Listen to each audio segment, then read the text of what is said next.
یو ډله خلک په دې باور دي چې دین یوازې په جومات کې دی. بالکل غلطه خبره ده.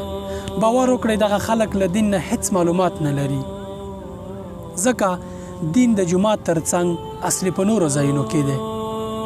دین ستا په دفتر کې دی، په بازار کې دی، په دکان کې دی، له خلکو سره په چلند کې دی، او د ټولنې په نورو برخو کې دی، بالاخره ستا په کور کې دی.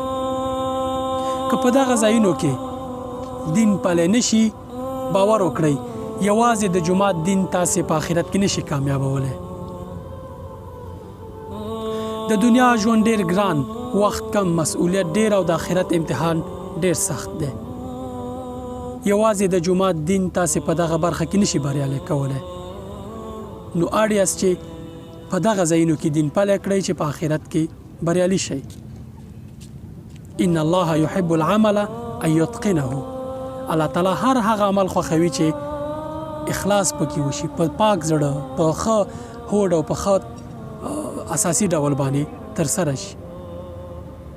که عمل دغسې نه وي، له خلکو سره چلند دغسې نه وي، دکانداري دغسې نه وي، راکړه ورکړه د الله تعالی د خوښې وړ نه وي، باور وکړئ هېڅ ګټه درته نه کوي. او که برعکس د الله تعالی د خوښې وړ وي، د آخرت په لوی امتحان کې تاسې بریالي کولی شي.